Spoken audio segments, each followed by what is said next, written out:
true and what is not true. A lot of heresy springs up during this time.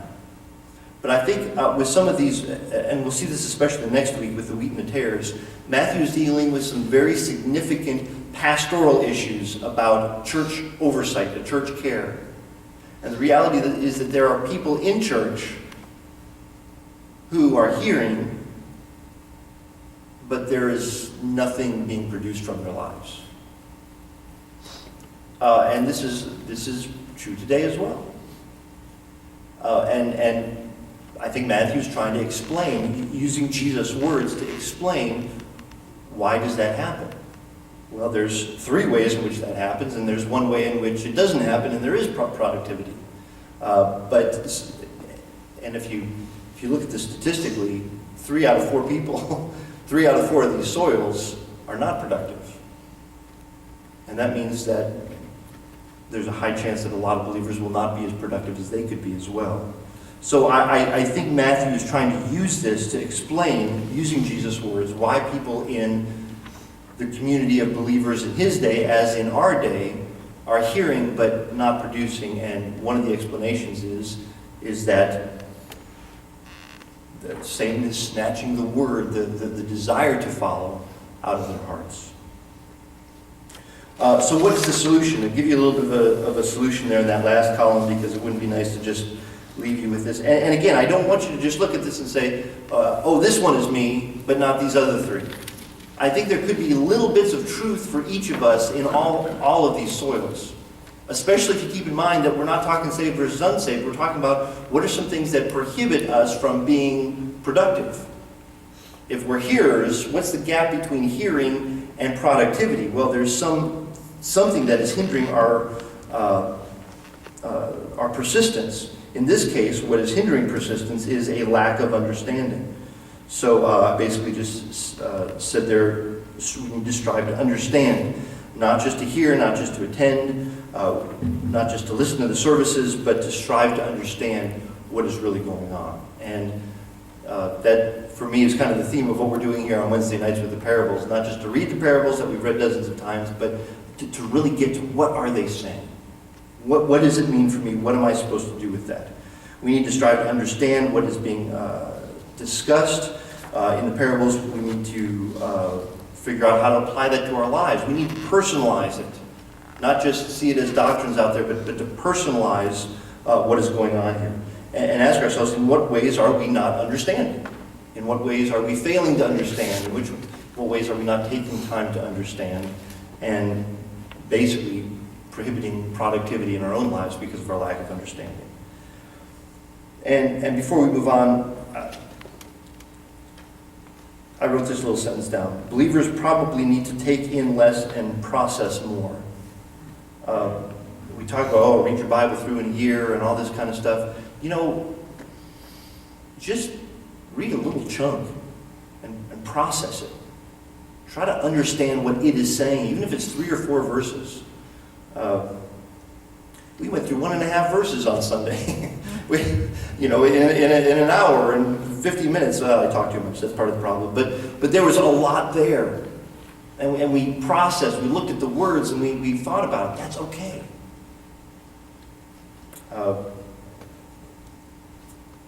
Anyway. Soil number 2. Soil number 2 is the rocky soil. Let me read again verses 5 and 6, and then we'll read 20 and 21, and we'll talk about those verses. Verses 5 and 6. Others fell on rocky places where they did not have much soil, and immediately they sprang up. The seeds sprang up, the growth sprang up, because they had no depth of soil. But when the sun had risen, they were scorched and and because they had no root, they withered away. Verses 20 and 21. The one on whom seed was sown on the rocky places, this is the man who hears the word and immediately receives it with joy. Yet he has no firm root in himself, but is only temporary. And when affliction or persecution arises because of the word, immediately he falls away. So in verse 5, we have basically the context is given for us. Again, it's someone who hears the word, but it's a different context, a little bit different scenario. Others fall around on the rocky places. This word rocky places is the word petrodes, Petrodais, from which you probably can hear the word Petros, rock. Petra is rock. Petros is the masculine verb, or the masculine form, Peter. But Petrodais is basically, it's a place where there are rocks. And we don't know more about this word because it's only used 4 times in the Gospels and 4 times in the New Testament, twice in Matthew, twice in Mark, all in conjunction with this parable. So, it's a place where there are rocks. There's lots of rocks there. One commentator said the rocks probably refer to the limestone just under the surface of the soil rather than just to a bunch of rocks above the soil. So they're trying to dig down into the soil, but there's limestone there, and they can't get any farther down. Now, a farmer, again, wouldn't just waste seed on this, but some fell onto the rocky ground, and that seed is going to try to grow. And it's going to try to grow in that soil. It wants to grow in that soil, but the soil is not conducive to growth because of the rockiness. One thing I want you to notice that's really fascinating, look in verse 5, and you see this word immediately. And immediately they sprang up. So this is interesting. There is apparently growth. There is something happening immediately. And I think if you're listening to this, imagine yourself listening to this for the first time. You don't know that there are 4 soils. You just know, when you're first hearing him say this in verses 4, 5, and 6, you just know there's a sower and you've got one soil and it doesn't work too well because of the birds. And then you have your contrast. You have the good soil. You have soil and there's rocky places, but there's growth. And you think, oh, this is great. This is the way it's supposed to be. There's not growth and now there's growth. And it says immediately it sprang up. And you're saying, oh, this is great.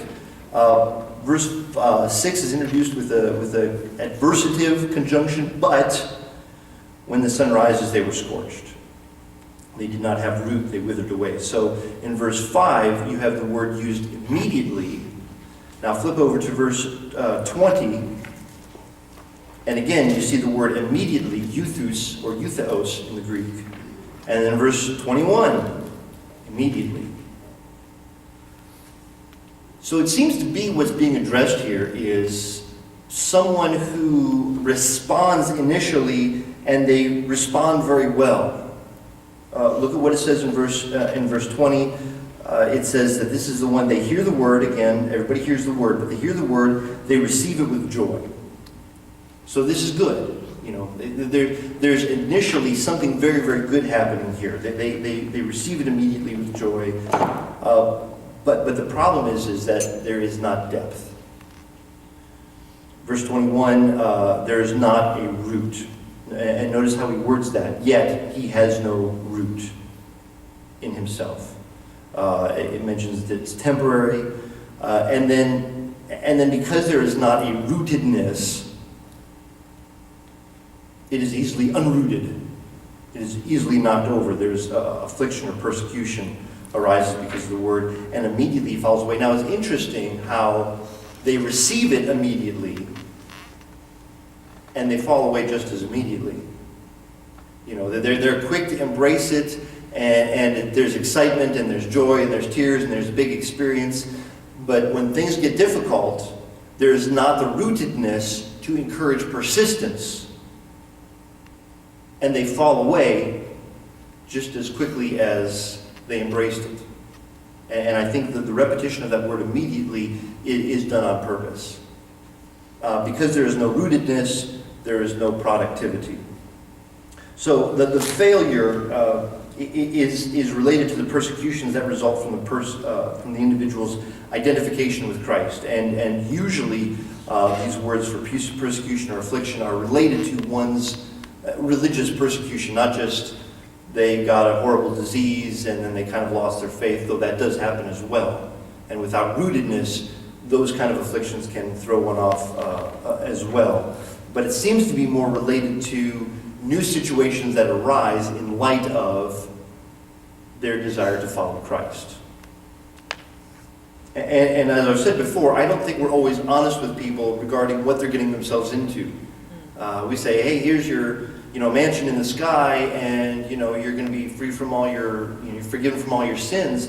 but we don't give them what Jesus is trying to give them. That if you're going to follow, you're expected to be productive. You're expected to obey. You're expected to minister.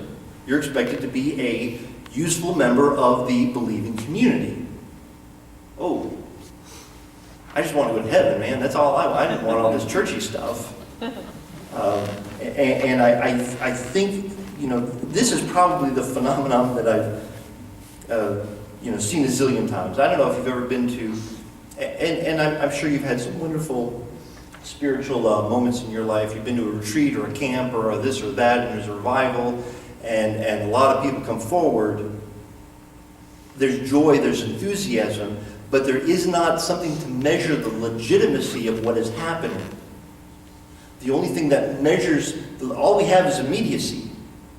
There's immediate joy and there's immediate, receptivity. And I think we get very excited when we see, as in this, when we see people who respond positively initially, when really we should be excited less about initial reception and more excited about ongoing perseverance. That seems to be what is the focus here. There's the lack of perseverance. They're knocked off by affliction. The individual's reception was temporary. He mentions that in verse 21. It is only temporary. And again, I don't know if they lose their salvation. I know they don't lose their salvation, but I don't know. That's not the point. The point is that whatever spiritual experience they had wore off frighteningly quickly when persecution came. That joy, the legitimacy of growth does not sustain them through their difficulties and through their and they fall away. So on the chart here, this is the person who hears the word. Soil number 2. There's rocky places. There's the sun. There's a lack of rootedness. There's affliction. There's persecution.